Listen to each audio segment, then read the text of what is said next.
Қайырлы кеш, құрметті тыңдармандар. Егерде дәл қазір естіп отырғандарыңыз болса, маған жауап жазсаңыздар.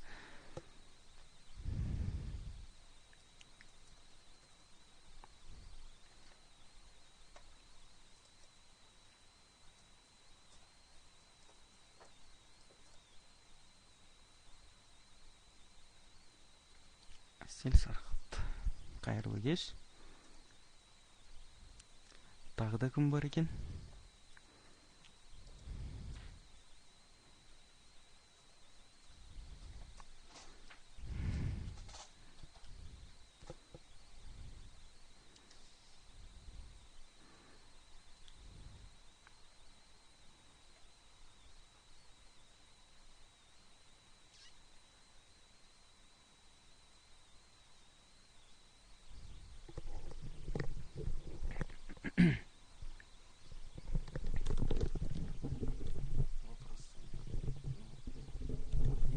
Точно так же видно, да? Но или как? Мені көріп отырсыздар. Аха. Ал енді мына жағында жаңағы презентациям ол өзі толықса көрініп тұрады ғой, иә? Жақсы.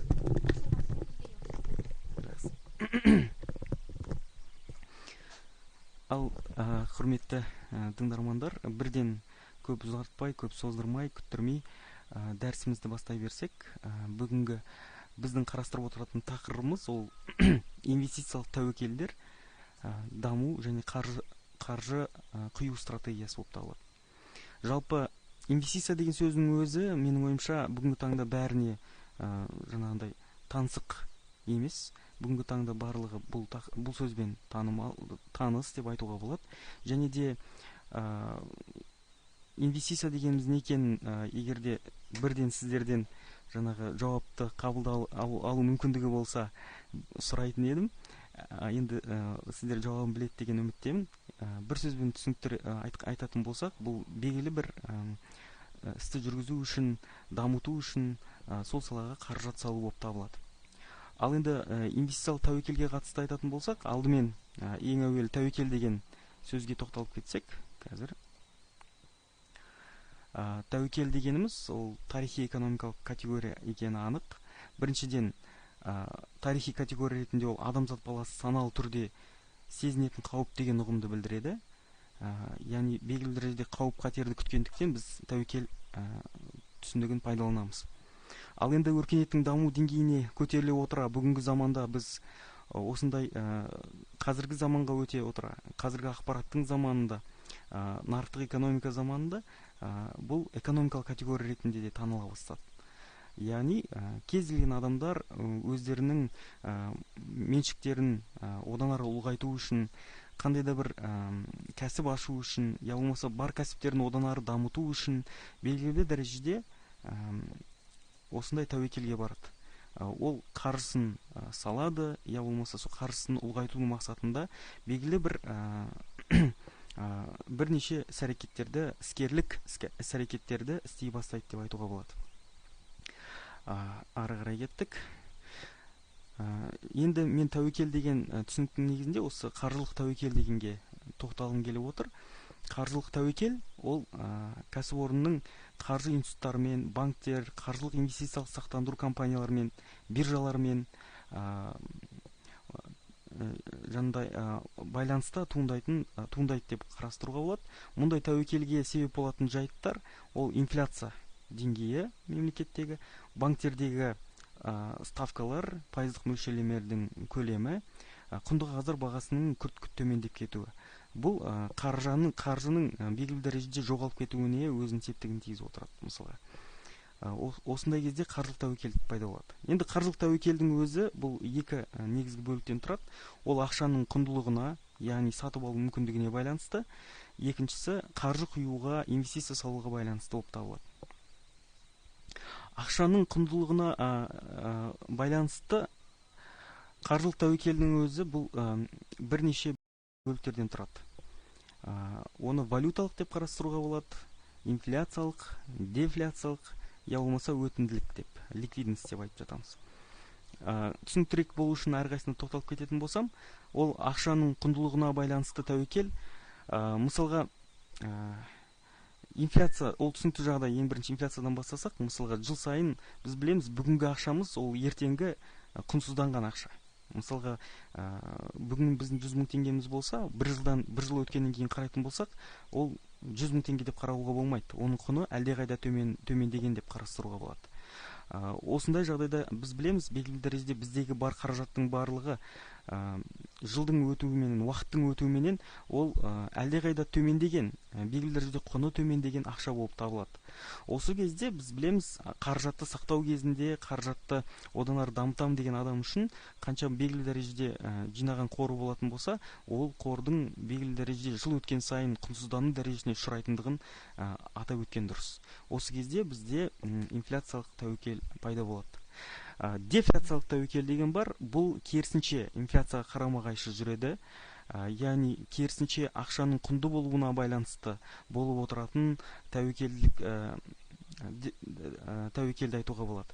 Ол бұдан қандай тәуекел күтілуі мүмкін, қандай қауіп күтілуі мүмкін? Керісінше ақшаның құнды болғаны жақсы емес па деген ой болуы мүмкін. Бұдан бірінші кезекте іскерлік пен айналысатын, кәсіппен айналысатын адамдар белгілі дәрежеде қауіпке ұшырайды. Ол қандай? Ол мысалға ақша құнды болуына байланысты біз білеміз, тауарлардың бағасы өспейді, керісінше төмендеуі мүмкін. Оның салдарынан белгілі дәрежеде кәсіпкерлеріміз тиісті дәрежеде күтілетін табыстарына қол жеткізбей қалады. Осы да белгілі дәрежеде дефляциялық түрдегі болатын тәуекелді атап өту керек. Яғни егерде мемлекетте инфляция емес, керісінше дефляциялық жағдай орын алып, мемлекеттегі ақша құнды болып кете беретін болса, ол сол жердегі іскерлік белсенділікті тежейді деп қарастыруға болады.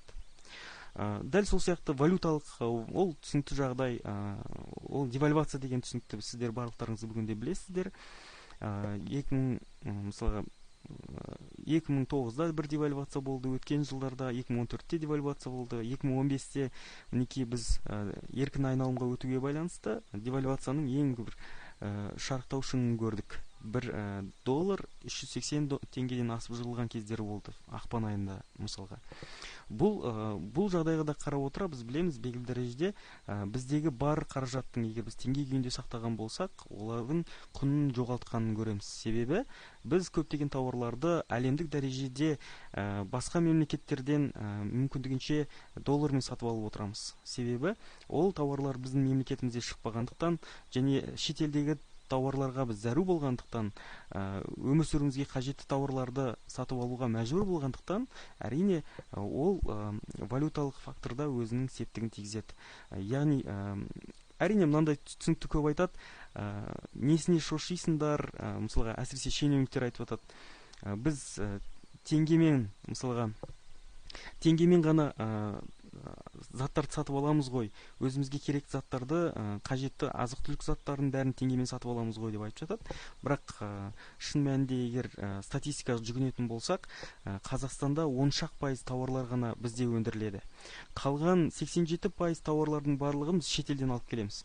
Сондықтан осы жерден қараған кезде бір сөзбен айтуға болады, бүкіл шеттен келетін тауарлардың барлығының бағасы өте біз үшін мысалы валюталық тәуекелге душар болғандықтан да бүгінгі таңда мысалға көптеген тауарлар шетелден қымбаттап кетіп отыр.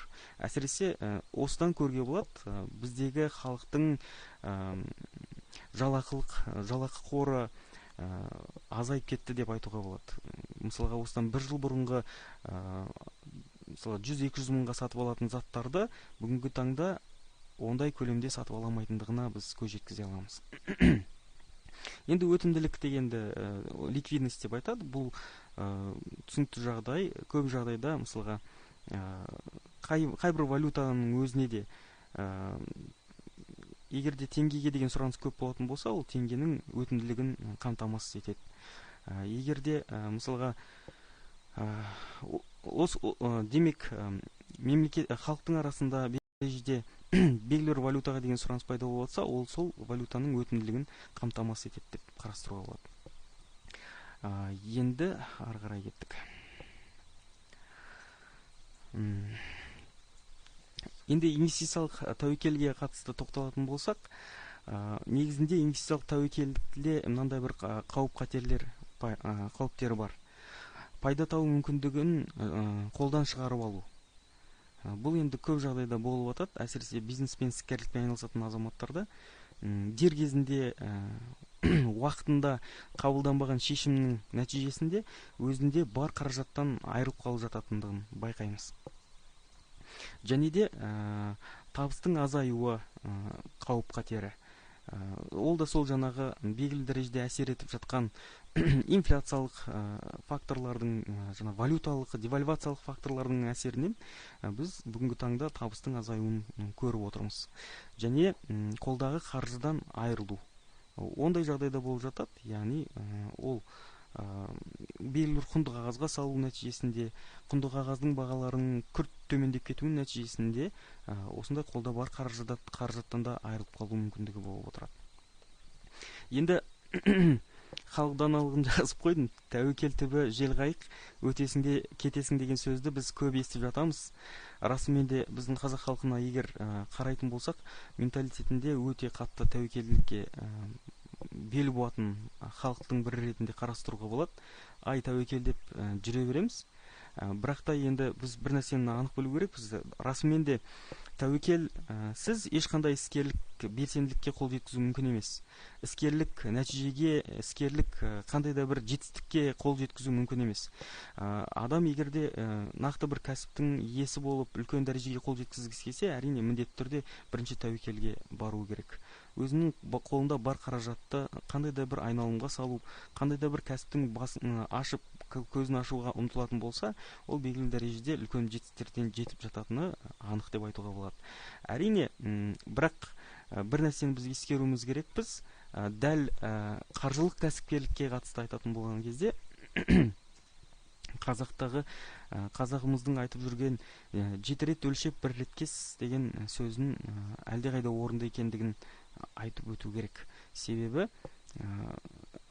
қандай да бір кәсіпке деген қызығып, жұрттың бәрі осыдан керемет табыс тауып жатыр. Егер мен де осыған ақша салып жіберетін болсам, одан табыс табам деп көзді жұмып, оны шын мәнінде есептемей, оның жаңағы қанша жылда сіздің капиталыңыз салған қайтарылатынына мән бермей, сіздің қаражатыңыздың сол жылдар арасындағы мысалға қаншалықты дәрежеде құнсыздануға ұшырайтындығына мән бермей, ақшаны тәуекелдікке бел буа беретін болсаңыз, онда сіз өзіңіздің жаңағы дәл инвестициялық тәуекелдікке душар болып қалатыныңыз ғажап емес. Бизнесіңізде жабылып қалуы мүмкін. Шын мәнінде үлкен қиын қаржылық дағдарыстық жағдайға душар болып қалуыңыз әбден мүмкін. Енді жалпы егерде осы инвестицияға қатысты айтып отырмыз, түсінікті жағдай, кез келген отбасыдан мемлекеттік дәрежеге дейін қарайтын болсақ, белгілі дәрежеде инвестицияның керек екендігін біз түсінеміз.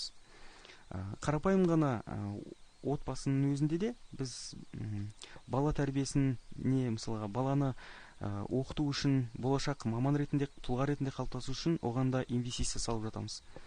Және де тура сол сияқты ол белгілі бір компанияларда да, экономикалық субъектілерде де үлкен орын алып жатады. Яғни табысқа жеткізу мақсатында, жаңа тауар ассортиментін шығару мақсатында компания белгілі бір инвестициялар жасап жататынын білеміз. Тура сол сияқты мемлекетте өзінің осындай инвестицияны мемлекеттік реттеу саясатын жүзеге асырады. Себебі Қазақстан сияқты мемлекетте, жаңа айтып отырмыз, 87% тауарларды сырттан сатып аламыз. Сонда Қазақстандағы бүкіл жаңағы Қазақстанда керісінше капитал шоғырланбайды былай қараған кезде. Біздегі капиталдың барлығы шетелге керісінше ағып жатыр. Яғни біз шетелдің тауарларын пайдалану арқылы шетелдің киімін киеміз, машинесін мінеміз, тұрмыстық техникада жаңағы бүкіл үйдегі тұрмыстық техниканың өзінің бәрін шетелден сатып аламыз. Жай ғана тұрмыстық химия заттарын өзін алып қарасақ, жаңағы зубная паста болсын, порошок болсын, бұның барлығын біз шетелден сатып аламыз. Осы тұрғыдан келген кезде Біз білеміз, демек айналамыздағы біз тұтынатын тауарлардың 90%-ға жуығын шетелден алып келетіндігіміз. Сонда Қазақстанда керісінше капитал тұрмайды. Бізде ақша тапшылығы, бюджет тапшылығының орнап қалатын негізгі себебі осы. Бізден керісінше ақшаның бәрі шетелге ағылып кетеді. Өкінішке қарай, сол бізде түк мүлдем жоқ деп айтуға да болмайды. Бізде де тауарлар өндіріледі, әсіресе азық-түлік тауарлары, бізде де дайын өнімдер өндіріледі, тұрмысқа қажетті, өзімізге қажетті, бірақ та оның саны өте шектеулі, 10% құрап отыр. Сондықтан да мемлекет бұл жерде ең негізгі айтқанда инвестицияның тартылуына мұқтаж деп айтуға болады. Сондықтан да мемлекетте тың идеяларды алып келетін, тың жобаларды іске асыру арқылы, сырттан инвестициялық тартымдылық аймақты қалыптастыру арқылы біз мемлекет сырттан көптеген қаржыны тарту керек деп қарастырған дұрыс. Сондықтан осы жерде айта кететін жағдай, біз экономикамызды дамыту үшін де жаңағы мемлекетіміз негізінен тың инновациялық жобаларды, индустриялық жобаларды, индустриялық инновациялық жаңағы үдемелі индустриялық инновациялық даму бағдарламасының аясында көптеген жобаларды жүзеге асыру керек деп айту керек. Алайда әрине көптеген олқылықтар бар. Белгілі дәрежеде ол жобаның орындалуына келген кезде нақты жоспардан гөрі істің әлдеқайда төмен болып жатқандығын біз бүгінде көріп отырмыз. Оның көріп отырған негізгі себебіміз бүгінгі таңда біздің экономикамыздың негізінен шикізаттық бағытқа және мұнай саласына тәуелді болғандығын көріп отырмыз. Қазақстанда бүгінге дейін былай қарасақ, біздің нақты бір сезбей келгендігіміз, экономикалық дағдарысты сезбей келгендігіміз, ол ең бірінші мұнай ғажайыбы деп айтуға болады. Мұнай бағасының жоғары болуының себебінен біздің экономикамызға әрқашанда сырттан ақша құйылып келді. Ал енді шикізаттың бағалары құлап кетуінің себебінен, төмендеп кетуінің себебінен бізге мемлекетке ақша түспей қалды. Бұл жерден түсінікті жағдай. Мемлекетке енді ақша тарту керек, қалай тарту керек? Демек, бұл жерде нақты бір жобаларды жүзеге асыру керек деген сөз. Бұл жердегі іскерлік белсенділікті дамыту керек, бұл жердегі бизнесті дамыту керек. Сол кезде ғана біз белгілі дәрежеде өзімізде өнім өндіріп шығарыламыз, тауар ақша айналымы жүре бастайды. Ақша айналымы болып жатқан кезде біз өзіміздің тауарларды алатын болсамыз, ол ақшаның бәрі сыртқа кетпейді, өзіміздің мемлекетімізде қалады. Бұл негізгі мемлекеттік саясаттардың бірі деп қарастырған дұрыс. Алайда біз қарап отырсақ, шетелдік инвестицияның негізгі бағыты көбіне көп сол мұнай саласына, уран саласына, тау-кен салаларына бағытталған. Оның негізгі дәйегі көрсетеді, шетелдің ешқайсысы да біздің Қазақстанның экономикалық өркендеп кетуін қалап отырғандығын көрсетпейді. Яғни олар ынталы емес біздегі нақты сектордың дамуына, өндірістің дамуына, сондықтан да олар негізгі қаражатты сол шикізат секторына салып отырғандығын көреміз. Ал енді ауыл шаруашылық саласында да айтатын болсақ, бұл енді біздің Қазақстан экономикасының негізгі саласы болу керек деп бүгінгі таңда айтып жүрміз, және оны мемлекетте мойындап отыр, және де соған қатысты бүгінгі таңда біраз шаралар атқарылып жатыр деп айтуға болады. Бірақ өкінішке қарай ауыл шаруашылық саласы ол инвестициялық тартымдылығы төмен. Неге? Өйткені ол жаққа салынған қаражат 1 жылда қайтпайды, 2 жылда қайтпайды, 3 жылда болсын қайтпайды. Ол жаққа салынған қаражат кем дегенде бір 5-7 жылдан астам уақытта ғана өзінің қайтарымдылығын бере бастайды. Сондықтан ол инвестиция салатын адамдар үшін тиімсіз. Бұл жерде енді мемлекеттің негізгі жаңағы тетік басты механизм ретінде құрып, осы салаға қарай өзі көңіл бөлу керек екендігін көрсетеді. Біз бүгінде дүниежүзілік сауда ұйымына кіріп кеттік. Дүниежүзілік сауда ұйымының талаптарында бар. Ең негізгі талаптарының бірі, мемлекет ол өзінің тауарлары, өзінің мемлекетіндегі кәсіпкерлерін қолдауға, өзінің жаңағы мемлекетіндегі болып жатқан салалардың қолдауға құқысы жоқ негізінде. Сонда егер де мемлекет осы ауыл шаруашылығына субсидия беріп жататын болса, дүниежүзілік сауда ұйымындағы шешім бойынша олар айтуы мүмкін, мемлекет бізде Қазақстан өзінің тауарларын қолдау мақсатында осындай саясат жүргізіп жатыр, ол дұрыс емес деп біз ол жерде сөгіске қалмаймыз. Алайда енді келісім шарттар бойынша Қазақстан 2018 жылға дейін ауыл шаруашылық саласына қолдау көрсетуге мүмкіндік алып отыр. Демек 2018 жылға дейін ғана Қазақстан ауыл шаруашылық саласын дамытып алуға мүмкіндігі бар деп қарастыруға болады. Одан кейінгі жылдарда ол енді мүмкін емес деп қарастыруға болады. Сондықтан да мемлекет осы аздаған жылдағы уақыттарды пайдалану арқылы тездетіп осы саланы дамытып алуға көңіл бөлу керек деп ойлаймын. Себебі Қазақстан экономикасының, қазақ экономикасының бірден бір негізгі саласы ол осы ауыл шаруашылығы деп айтуға болады. Енді жаңағы мемлекеттік деңгейдегі инвестициялық ахуалды қарастырып болдық. Кішкене шағын кәсіпкерлік деңгейіндегі, бизнестің деңгейіндегі инвестициялық тартымдылық, инвестициялық жаңағы реттеу қалай жүзеге асатындығын кішкене тоқталып кетсек. Қандай да біз білеміз, нақты бір бизнесті бастау үшін ең бірінші бизнес жоспарды құру керек екендігін. Өткен алдыңғы сабақтарда сіздер бизнес жоспардың құрылымы туралы, бизнес жоспарды қалай дамыту керек, істеу керек екендігі туралы танысқан шығарсыздар. Сол жерде мынандай бір бөлім бар, ол нақты сол салаға кеткен салынған инвестицияның қайтарымдылығы қашан, мысалы қайтарымдылығы қаншалықты дәрежеде орындалады, яғни инвестициялық талдау жүргізілу керек. Осыған көп қатты көңіл бөлінеді. Яғни егер естіген болсаңыздар, NPV, IRR деген жаңағы терминдердің көп қолданылатындығын байқауға болады. Және де әсіресе қазақ тілді жастардың арасында осы түсініктердің көп білместігі байқалып жатады. Бизнес жоспарды жасап келген жастардың өзінде де ол NPV деген не десең өздері білмей тұрады. Яғни есептелген NPV дайын бір басқа бір бизнес жоспардың NPV-ларын, жаңағы IRR-ларын қояды да өзінің жобасы сияқты таныстырады. Ал негізінде ол дұрыс емес. Ол жерде анық көрініп тұрады. Ол қате екендігі, және де инвесторлар, ақша салғысы келетін азаматтар оның қате екеніне көз жеткізетін болса, оған ешқашанда өзінің қаржысын салмайды. Сондықтан да біз біліп алайық, мысалға өздеріңізді бір сәт инвестор ретінде бағалауға тура келеді. Біз осы саланы нақтырақ түсіну үшін айталық, мына жерде мен бір мысал келтіріп отырмын. Сізде бір $50,000 бар деп қарастырайық. Бос қаражатыңыз бар деп есептесек, және сол қаражаттан сіз табыс тапқыңыз келеді. Не істеуге болады? Мысалға, бұл жердегі енді мысал ретінде екі нұсқаны ұсынып отырмын. Ол біріншісі, сіз $45,000-ға бір бүгінгі таңда айталық бір екі бөлмелі бір пәтер сатып алдыңыз, және де сол пәтерге $5,000-ға толығымен ремонт, жөндеу жұмыстарын жүргіздіңіз деп айтайық. Сонда $50,000 кетті, және сіз ол пәтеріңізді жалға беріп қоясыз. Мысалға, ай сайын $100,000 деген сияқты.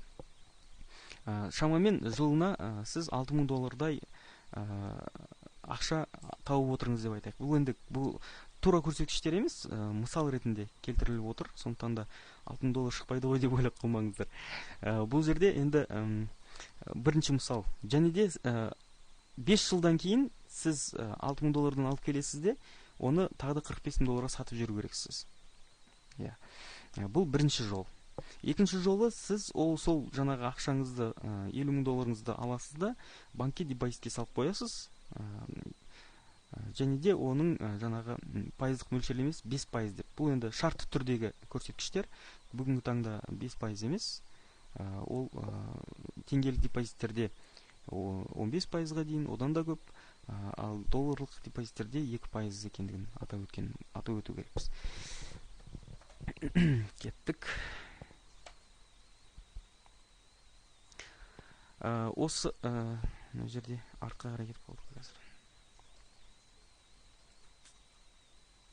Кішкене сіздерге түсінікті болу үшін NPV-дің екенін айтып кетейік. NPV дегеніміз бұл инвестицияның таза келтірілген құны. Мына жерде әзірге сіздер мынаны біліп алсаңыздар болады. Жоба, егер сіздің жобаңыз тиімді, эффективті деп есептелінетін болса, ол 0-ден жоғары болу керек, NPV.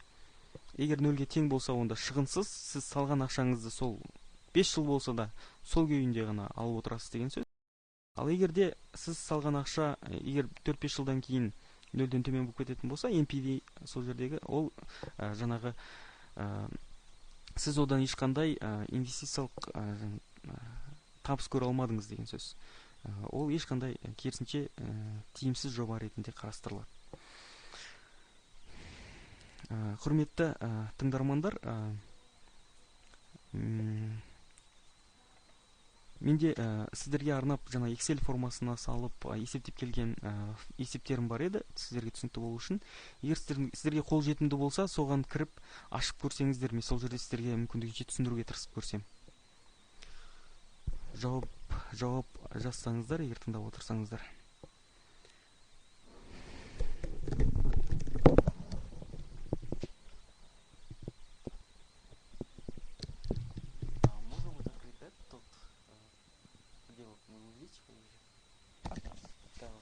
Здесь, да?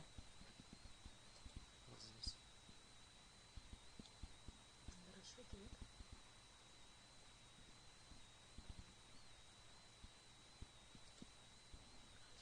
Это другое, да? Это другое, да. Давайте как мы еще раз загрузим.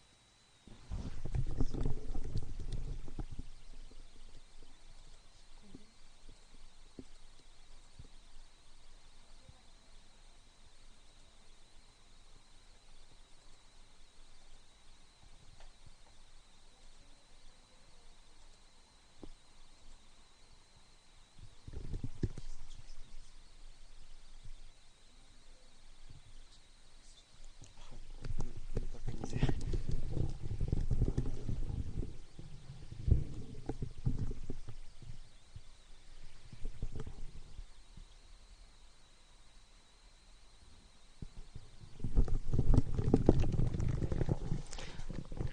Құрметті тыңдармандар, Әсел, Эльмира, тағы да кім тыңдап отырсаңыздар, маған жауап жазсаңыздар, мен кері байланыс болмаса, өзім біртүрлі сезініп отырмын. Тыңдап отырсаңыздар, тыңдап отырмыз деп. Excel. Мне отправили, да, на почту Excel? Потом можно, да? А сейчас они не могут открыть, да, и посмотреть?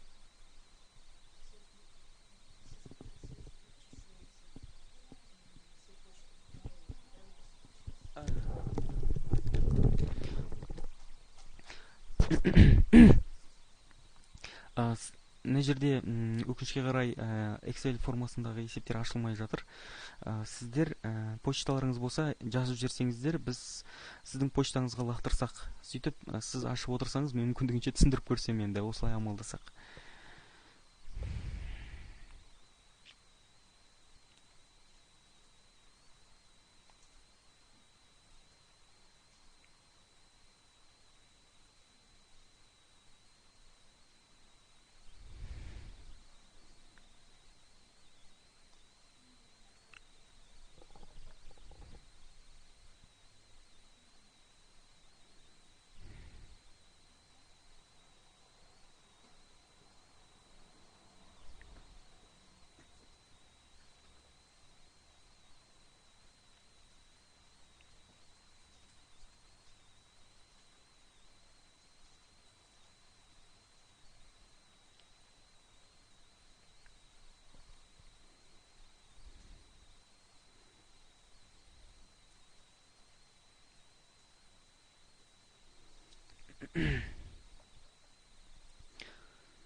Дальше, да, как?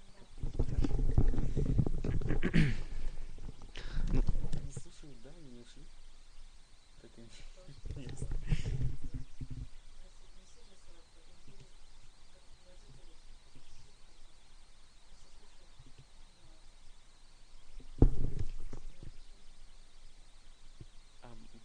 Они не ушли, да, вообще сидят?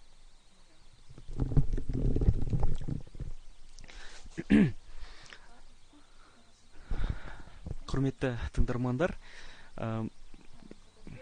менде кішкене бұл жерде алып келген материалдарым ашылмай қалды. Енді келесі жолғы дәрісімде міндетті түрде бұл олқылықты орын толтыруға тырысам. Бірақ дегенмен де кейінірек почталарыңызды қалдырсаңыздар, міндетті түрде мен осы бүгінгі алып келген есептерімді сіздерге жіберсем. Және де сіздер үйден қарап көріңіздер. Сұрақтарыңыз болса, келесі осы байланысқа шыққан кезде мен мүмкіндігінше сіздерге түсіндіріп беруге тырысамын.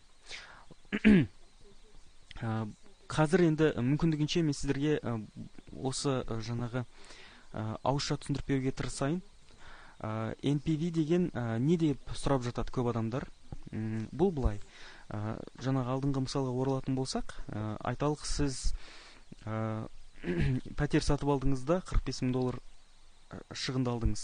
Және оған $5,000 ремонт жасадыңыз, $50,000 шығын кетті. Демек, сізде өзіңіздің қорыңыздан минус $50,000 жазып қою керексіз. Демек, сізде шығын кетті, инвестиция салдыңыз. Енді әр жыл сайын сізге кіріс кіріп отыр. $6,000-дан сіз табыс тауып отырсыз дейік. Соны жалға беріп қойдыңыз. Сол аренданың табысы $6,000 құрап отыр дейді жылына. Демек, сіз 5 жыл бойы $6,000-дан алатын болсаңыз, мысалға әр жыл сайын демек түсінікті болады. Сіз мысалға $6,000-дан 5 жыл бойы алып келдіңіз. Бұл жаңағы сіз $30,000 үстінен қосымша табыс таптыңыз деген сөз, солай ғой. Сосын сіз $45,000-ға сатып жіберетін болсаңыз, жаңағы үйіңізді, сонда сіз ойлайсыз, мен енді $75,000, $80,000 мен табыс таптым. Алдында шығарған ақшам $50,000 болатын, енді мен $30,000 үстінен табыс көрдім деп айтасыз. Бұл көбіне көп қарапайым халықтың арасындағы табысты есептеудің жолы. Алайда жаңағы таза инвестициялық құн, NPV дейміз, ол олай есептелмейді. Себебі мен алғашында айтып кеткендегідей, инфляциялық жағдайларды ескеру керек, девальвациялық жағдайларды ескеру керек. Осының бәрін ескере келе бір нәрсе айтатын, бүгінгі біздің ақшамыз ертеңгі ақша емес. Мысалы, осыдан бір жыл бұрынғы $100,000 бүгінгі біздің $100,000 емес. Егерде өткен жылғы 13,6% инфляцияны ескеретін болсақ, және де 80%-ға болған девальвацияны есептейтін болсақ, біздің өткен жылғы $100,000 бүгінгі $200,000 деп қарастыруға болады. Яғни, өткен жыл сіз $100,000 сатып алған затты, бүгінгі таңда мысалы 80% және 80%-ға 13,6%-ды қосатын 93,6%. Демек, бүгінгі таңдағы ол $193,000 деп қарастыруға болады. Сондықтан да біз осындай мәселелерді ескере отыра, сіз егер инвестиция салатын болсаңыз, шегерілу керек. Яғни, әр жыл сайын осынша пайызға ақша құнсызданып отыр. Демек, 5 жылдан кейін бұл ақшаны, демек, мысалға біз айтып отырмыз ғой, өткен жылғы $100,000-ның өзі бүгінгі таңдағы $193,000 деген сөз. Ал енді 5 жылдан кейін не болады жағдай? Мысалға, сонда сіз осынша табыс тауып алдым үстінен деп мақтанғаныңыздың өзі мақтанған болмай шығуы мүмкін. Яғни, егерде NPV-ді есептейтін болсақ, ол осылай әр жылдағы ақшаның құнсыздануын ескере отыра, сіздің 5 жылда тапқан табысыңыздың жаңағы алып тастауына тең болады. Сонда сіз осы NPV-ді есептеу арқылы нақты көруге болады, қанша табысқа қол жеткізе алатындығыңыз. Тура жаңағы эффективнілікті түсіндірдік. Егерде NPV оң сан болып шығатын болса, демек, сіз табысқа қол жеткізе аласыз. Ол сіз бастайын деп тұрған жоба сізге сөзсіз табыс алып келеді деген сөз. Ал егерде NPV жаңағы минус көрсететін болса, онда ондай жобаға ешқашанда қаржы салудың қажеті жоқ деген сөз. Мен жаңағы осы келтірген есебімде жаңағы табыс сіз үйді сатып алу арқылы және де сатып алып жалға беру арқылы көп табыс таба аласыз ба, жоқ әлде сіз оны банкке депозитке салып қойсаңыз көп табыс таба аласыз ба деген мақсатта жүргізілген болатын. Ол есептерін кейінірек қарап өздеріңіз салыстырып көрсеңіздер болады. Және есептің нәтижесі бойынша дәл осы берілген мысалға сәйкес негізінде тиімдірек. Егер сіз пәтер сатып алып оны жалға тұрсаңыз әлдеқайда тиімдірек болып шығады. Ол жерде себебі жаңағы NPV-дің көрсеткіші де оң болып шығады. Жаңа IRR деп көрсетіледі. Ол пайыз күйіндегі көрсеткіші және рентабелділік көрсеткіші бар. Ол да 1,2% сіз үстінен табыс көретіндігіңізді, 1,2 есе табыс көретініңізді көрсетеді. Демек, ол осы сала тәуекелге лайықты деп қарастырылады. Ал егер сіз депозитке салып қойған болсаңыз, жылдағы болып отырған инфляция деңгейі белгілі бір дәрежеде жеп қойып отырады. Сол өсіп отырған процентті, депозиттегі процентті, сондықтан ол 0,0 болып шығады. Сіз ол жаққа салған табысыңыз тура ешқандай бір қалтқысыз өзгермей, тура сол қалпында ғана қалып отырады деген сөз. Сондықтан да сіз депозитке салған ақшаңыздан ешқандай табыс таппайсыз, бірақ сіз ақшаңызды жоғалтпайсыз деген сөз. Сондықтан да сіз үйде сақтағаннан гөрі әрине ақшаны депозитке сақтағаныңыз тиімді ретінде қарастырылады. Осындай есептерді шығарған болатын. Енді бұл презентацияларды мен сізге жіберемін. Мына жерде инвестицияның таза келтірілген құны дегеніміз түсінікті болды, иә? Бұл тағы да қайталап айтам, естеріңізге сақтап алыңыздар. Әр жылдағы ақшаның құнсыздану деңгейін ескере отыра, сол қарастырылған 5 жылдағы келтірілген табыстың, инвестициялық табыстың таза құнын көрсетеді. Келесіне кеттік. Бұл жерде инвестицияның жаңағы NPV-ді есептеудің формуласы келтірілген.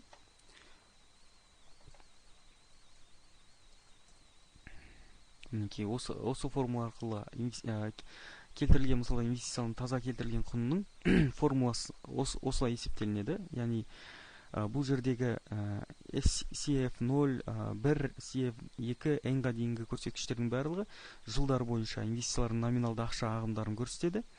R дегеніміз ол дисконттау коэффициенті. Біздің жаңағы мысалда ол дисконттау коэффициенті елдегі инфляция деңгейін қарастырамыз. Яғни, жылда осынша коэффициент, осында процентке, пайыздық мөлшерлемеге ақшаның құнсыздану байқалады деп көрсетеміз. N дегеніміз ол жылдар санын көрсетеді. IRR деген түсінік жаңағы бар. Бұл да жаңағы қаншалықты дәрежеде инвестицияның оң, я болмаса теріс екендігін, инвестицияны салуға болатындығын, болмайтындығын көрсететін көрсеткіштердің бірі. IRR дегеніміз ол пайданың ішкі мөлшерлемесі көрсетіледі, бірақ бұл жерде пайыз ретінде көрсетіледі. Егерде NPV-де нақты шама ретінде көрсетіліп тұрса, бұл жерде пайыз ретінде көрсетіліп отырады. IRR-дің нәтижесі есеп бойынша шыққан кезде жаңағы дисконттау нормасынан жоғары болатын болса, онда жобаңыз тиімді ретінде, ол жобаға қаржы салуға болады деп қарастырылады. Егерде ол жаңағы дисконттау нормасына R-ға тең болатын болса, онда шығынсыз жоба деп қарастырылады. Жаңа жоғарыдағы біз мысал келтіріп кеткен депозитке салу ақшаны, ол көбіне көп осы жаңағы пайданың ішкі мөлшерлемесінің дисконттау нормасына теңдік дәрежесін көрсетеді. Яғни, шығынсыз болып тұрады. Яғни, егерде сіз жыл сайын өзіңізде бар қаражат депозитке салып тұратын болсаңыз, сіз өзіңізде бар қаражатты ешқашан жоғалтпайсыз. Елдегі инфляция деңгейінің көлемінде, инфляция деңгейінің сәл мүмкін 1%, 2% көлемінде, жоғары көлемінде жыл сайын табыс тауып отырасыз. Осыны айта кеткен жөн. Ал енді IRR дәрежесі жаңағы дисконттау нормасынан төмен болатын болса, дисконттау коэффициентіне, онда жоба ешқандай тиімділікке жарамайды деп қарастырылады да, және ондай жобаға ешқашан инвестиция салынбайды деген сөз. Құрметті тыңдармандар, жалпы мен бүгін сіздерге осы инвестициялың жаңа тәуекелді есептеудің ең негізгі көрсеткіштерімен таныстырдым. Мүмкіндігінше әрине почталарыңызды жіберсеңіздер, сіздердің почталарыңызға қарапайым мысалдармен, есептермен көрсетілген жаңағы ақпараттарымды, мәліметтермен бөлісуге дайынмын. Одан кейін Егер де сұрақтарыңыз болса, әрине қазір қабылдауға дайынмын.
Я закончил и... Да. Если бы там открылся, ну, побольше времени бы задержали бы. Хорошо, если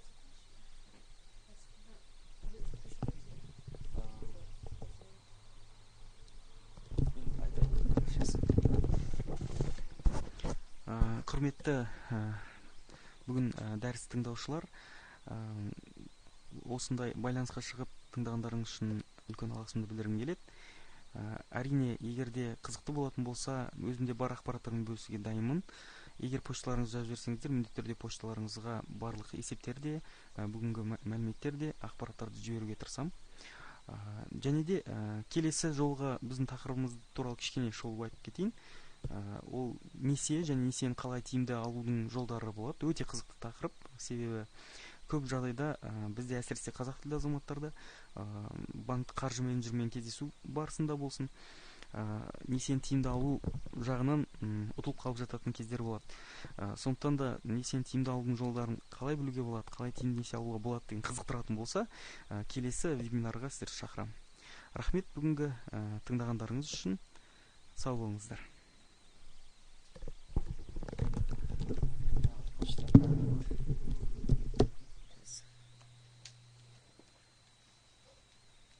Я сказал, что вышла вся информация на почту. Если был вопрос, я на следующий